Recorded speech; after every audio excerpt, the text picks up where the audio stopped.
మీరు బట్టతలతో బాధపడుతున్నారా? కేవలం ఒక్క రోజులో శాశ్వత పరిష్కారం. ఉచిత కన్సల్టేషన్ కోసం కాల్ చేయండి. చూడు, కేసీఆర్ దగ్గర బిడ్డైనా కొడుకైనా ఎవరైనా అన్సే పార్టీని ధిక్కరిస్తే సస్పెండ్ చేయవలసిందే. సెకండ్ ఆప్షన్ లేదు. కేసీఆర్ అంటే మీకు తెలియదు, ఆయన ఒక పెద్ద ఇది యుగ పురుషుడు భారతదేశంలోనే.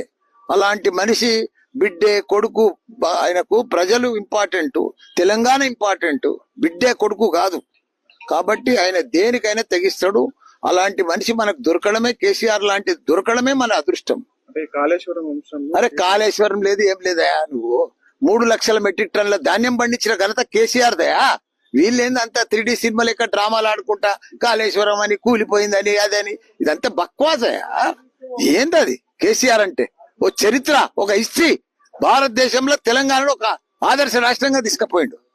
ప్రపంచం అంతా ఎదురు చూసింది కేటీఆర్ కోసం, కేసీఆర్ కోసం.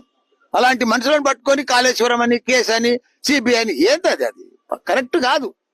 ఇట్లా చేస్తే ఈ సిబిఐలు, ఈ కేసులు ఇవన్నీ కూడా ఆయన అద్రగణం చేస్తే ఏ సీఎం కూడా పనిచేయలేడు.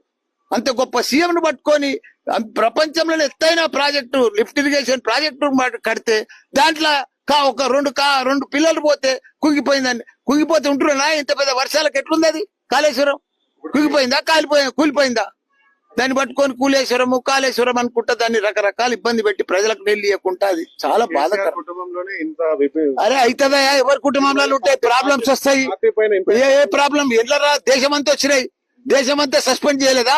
వాళ్ళ బిడ్డలను, వాళ్ళ తమ్ములను, వాళ్ళ కాకాయలను, వాళ్ళ బామ్మర్దులను దేశం అంతా అయింది. ఇది కొత్తగానా సస్పెండ్ చేసేది? ఎవరైనా పార్టీకి ధిక్కరిస్తే సస్పెండ్ చేస్తారు. చూసుకుంటే కూర్చుంటారా ఏంది? పార్టీ అరే సొంత కూతురు ఉండనని ఎవరైనా ఉండనయా? అరే చేస్తారా? అందుకే కదా సస్పెండ్ చేసింది.